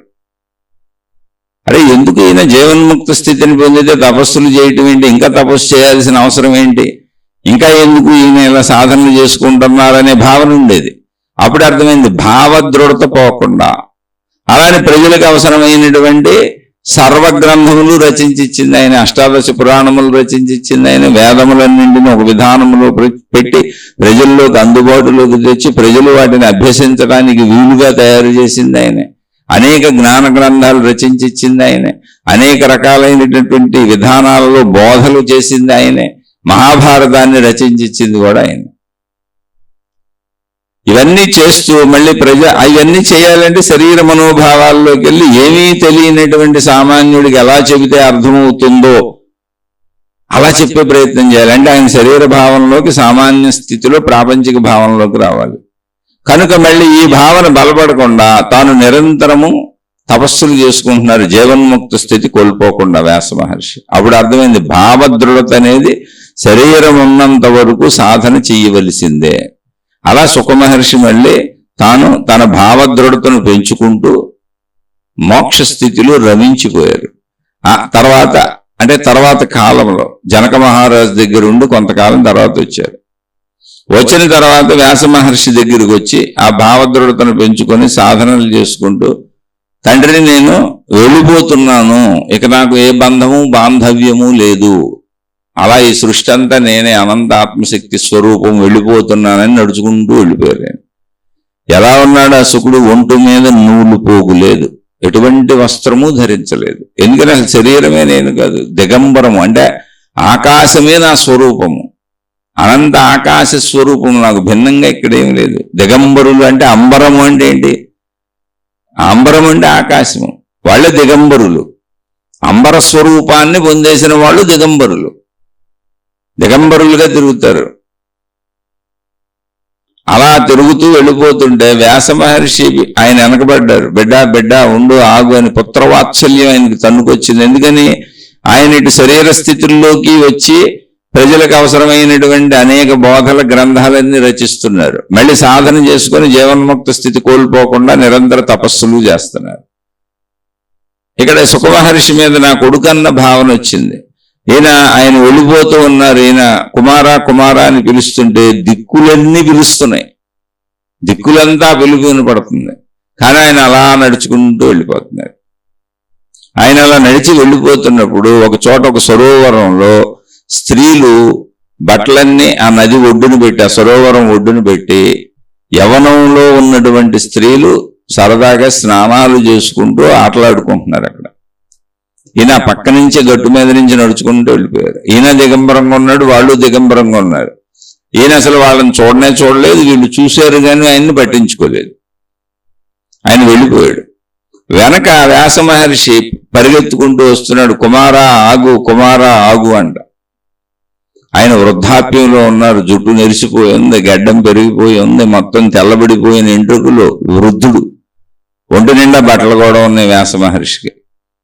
అయితే ఆయన యొక్క పిలుపు విని ఆయన వస్తున్న సంకేతాలు చూసి ఈ స్నానాలు చేస్తున్న స్త్రీలు గబగబా పైకి వచ్చేసి, వాళ్ళు దిగంబరంగా స్నానాలు చేస్తున్నారు, గబగబా పైకి వచ్చేసి బట్టలు కట్టేసుకొని అక్కడ చెట్లు పక్కన దాక్కున్నారు. వీళ్ళు ఆ బట్టలు పట్టుకొని పరిగెత్తేశారు.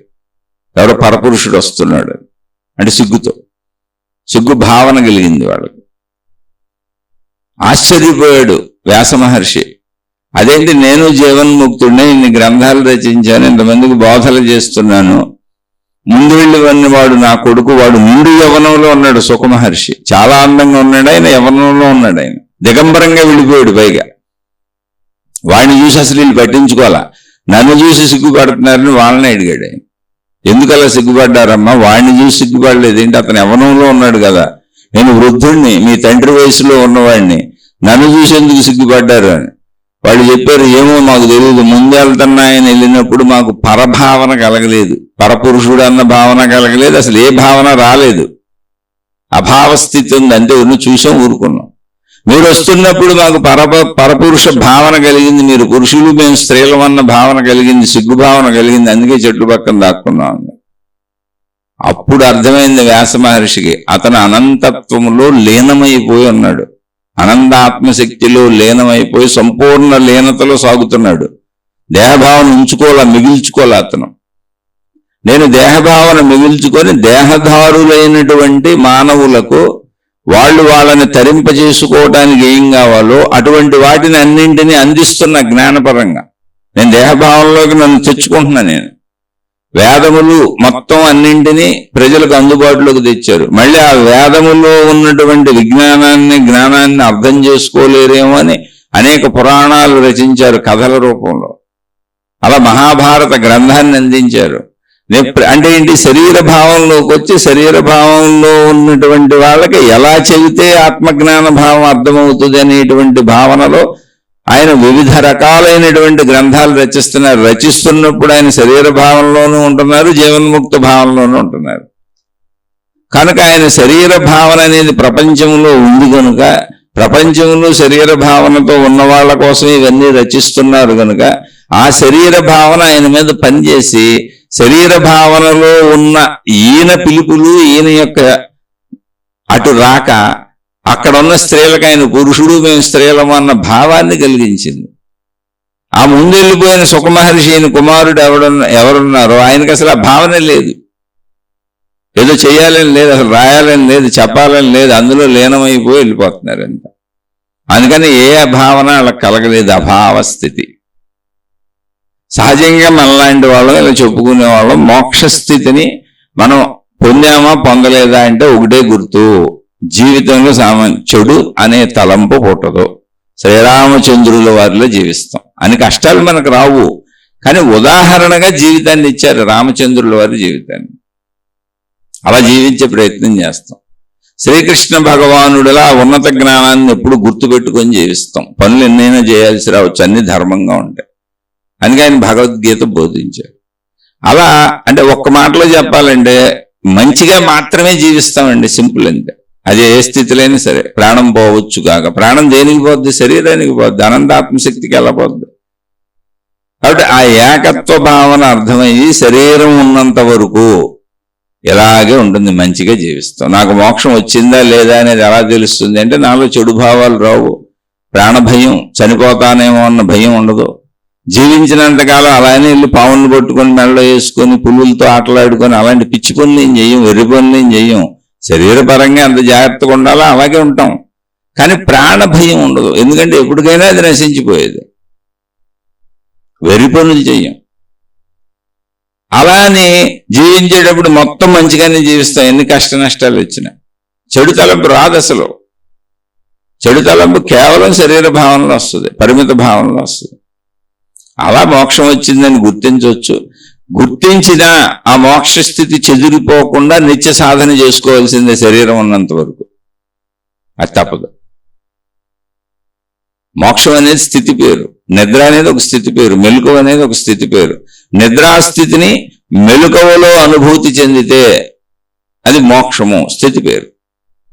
అంతకుమించి ఇందులో ఏ అద్భుతాలు, ఏ మహిమలు, ఏ మాయలు ఏమీ జరిగిపోదు. మోక్షం వస్తే ఊరికనే మీకు ఆ భావన తెలుస్తుంది తప్ప, ఇప్పుడు మేలుకొన్న వాడికి మేలుకొన్నానని ఎలా తెలుస్తుందో అలా మీకు భావనగా తెలుస్తుంది తప్ప అంతకు మించి ఏమీ అవ్వదు. శరీరం ఉన్నంత వరకు జీవితం శరీర మనస్సులతోనే సాగుద్ది. అందుకని మోక్ష స్థితిని పొందిన వాళ్ళు ఎప్పుడు ధర్మంగా మంచిగా జీవిస్తారు. మరణ భయం అసలు ఉండదు. అలానే వెళ్ళిపోయి మరణించాలని దేంట్లో దూకేరు, వెళ్ళిపోయి ట్రైన్లకు ఎదురెళ్ళరు, బస్సులకు ఎదురెళ్ళరు. శరీరపరంగా ఎంత చక్కగా జాగ్రత్తగా జీవించాలో అలాగే జీవిస్తారు. కుటుంబపర ధర్మాలన్నీ పాటిస్తారు. చెప్పాక శ్రీరామచంద్రుల వారు లవకుశునికి అన్నారు, శ్రీకృష్ణుడికి పిల్లలు ఉన్నారు, భార్యలు ఉన్నారు, కుటుంబం ఉంది, అన్ని జరుగుతాయి. ఈ విషయాలన్నీ దృష్టిలో పెట్టుకొని మోక్షాన్ని అర్థం చేసుకునే ప్రయత్నం చేయండి. అంతే తప్ప అది ఒక అద్భుతం కాదు. అది స్వయముగా మనకే తెలుస్తుంది. ఎవరో మేము మోక్షం పొందామంటే అసలు నమ్మకండి. వాళ్ళతో మనకేం పని, నమ్మినా నమ్మకపోయినా పని లేదు. కానీ నమ్మేదో అనుసరిద్దాం అనుకునే విషయంలో అసలు నమ్మకండి. ఎందుకని మోక్షము స్వీయముగా పొందిన వాళ్ళే చాలా కన్ఫ్యూజన్లో ఉంటారు. సుఖమహర్షికి ఎంతో కాలం పెట్టింది.